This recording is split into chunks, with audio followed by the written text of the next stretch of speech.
going to tell you how I made this chain. If you've seen tape 2, it'll give you a lot more insight on about these chains. I call them double length chains. They're 2 chains interwoven with each other. This chain here is the first chain I got, and I referenced how they made it. And I picked up this chain and I just looked at it. It looks like there's a half length there and a full length, and it goes on. Now the other chain on the other side is a full length. That way they come out even the same length. Okay, what I did, I started out, I made a half a length, and then I started with full length on one side, and I went all the way down. Same way on the other side. The other side was they're all full length chains. That way they come out even. Okay? I started out, and at the end of it, you look at the end of it, and they're tack welded. And I think the reason for that is, so when they twist them, they'll stay even. When you twist the whole thing, they'll stay even, and they won't be slipping aside and shifting on you. Started out like that there, and I went through, and I went quite a ways, and I was learning the process. And on the other end, one end's going to be the right length, the other end's going to need a half a length put on it. That's the same one that's got the half length on the other end. Okay.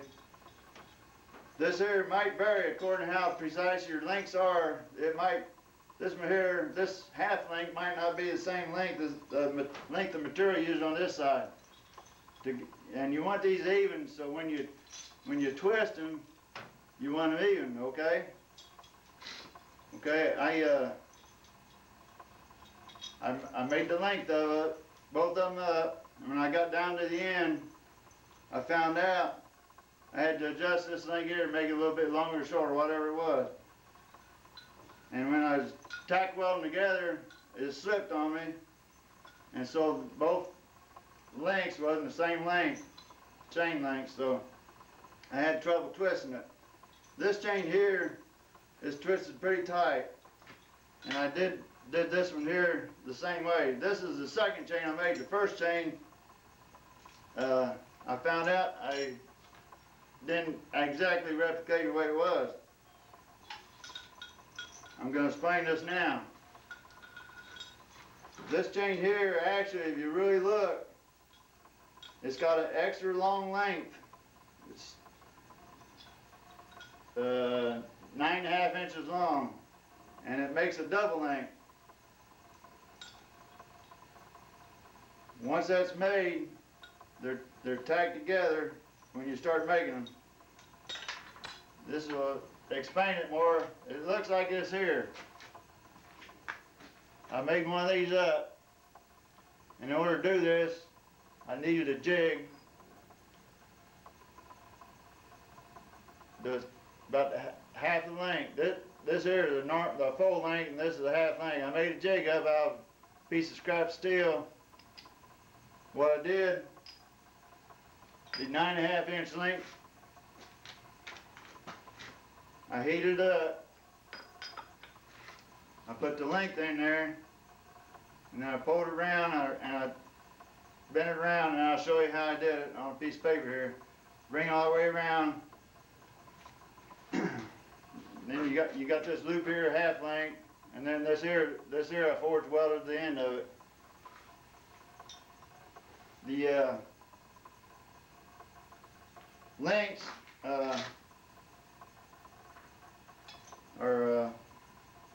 well, let me show you this piece of paper over here. It's kind of self-explanatory.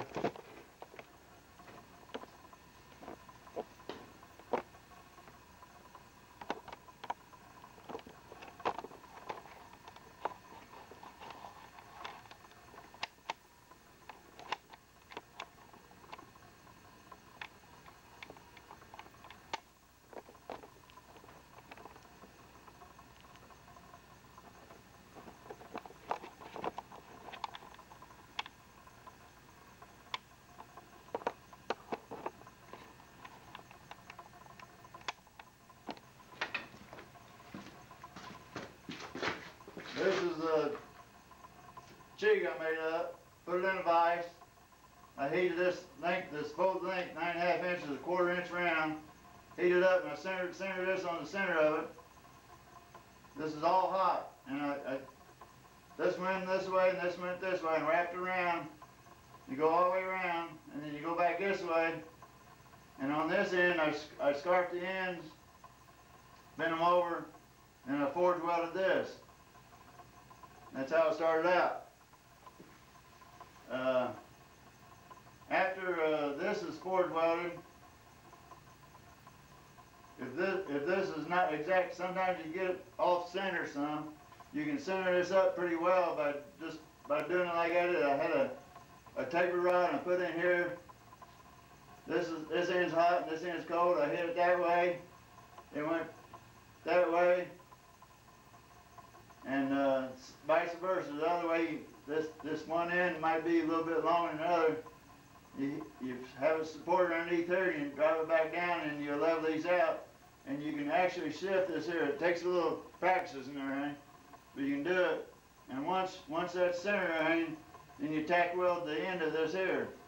All the chains I've seen are tack welded on the end, and I think that's to keep it from moving. You don't forge weld them together and try to make it one unit. You just tack them, and you can still see the seams on the end of the piece. So I got there. Now, 90% of the chains that I've seen are done this way.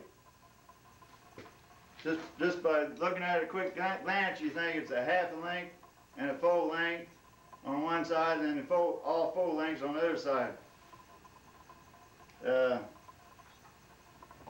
This is how you start assembling these. Put this in there, and it's got to go around like that. And always keep these chains centered. This next one got to go in there like that, and it's got to be this one will be forge welded, and this next one will go in there like that, and it's forge welded there. It's not like regular chains where you make two full lengths and then connect them with a single length.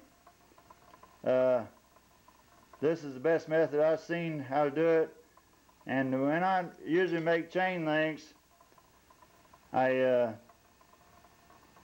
have a teardrop shape, and then I'll forge weld this, and then I'll shape the link. But on this here, since these are tight quarters and everything, I tried to get the links as near shape as possible. This would be, actually, it would be shaped to the way I want it, except for opening the scarf.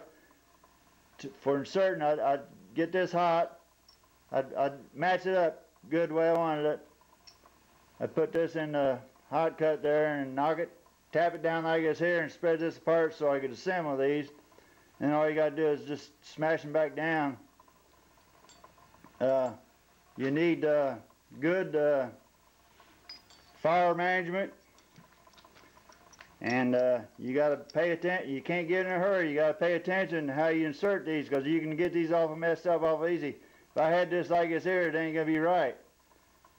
So you got to take your time and weld these up, and to not get in a hurry. That's the main thing. And just keep on going. Now the chain I made was fairly short. On your other end, your chain's going to be looking like this. You're going to have a short length and a long length. Make up another one of these double lengths using a mandrel. Don't tack weld this yet. Just forge weld the end of it. You got one unit there. Insert. Have a link made up, spread apart where you insert it. Insert it in there and leave that like that right now. Take another link and insert it through here. This link is going to connect with this link here. Okay, that takes up your shortest length. Then when you get that done, position this around where this is centered in through them. Make sure it's centered. It'd be like this. It'd be centered in through there like that, and that's going to be connected to to the longest link, because this is short link. Longest link on the chain. It's going to be in through here. Make sure everything's centered up. You can get messed up awful easy, so just take your time.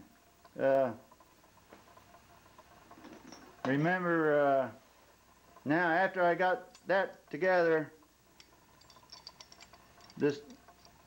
both your chains coming through there might not be taut together. So you can heat this up and you can adjust it as I showed on that there. You can have this hot, put it on there and knock it down, and you can actually adjust this tension on this, and you want to try to get both chains taut so when you twist it you'll have an even twist. Once you get it adjusted pretty good, then you can tack weld this here, and that's going to keep everything together.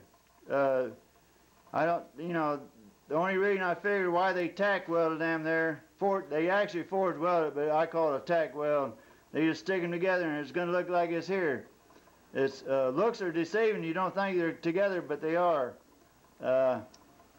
Once you do that, then you heat the chain up, a good long heat, and take one end of the chain and you put it in, have a taper pin in the vise and put it up through here where it'll hold.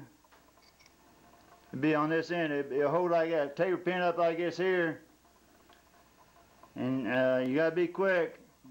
This is holding one end. On the other end, you can take a rod with a 90 on it, stick it up through there on the other end, and you got a good heat, and you can twist these as you feel free. This chain here is real tight. There's a little bit of limperness there.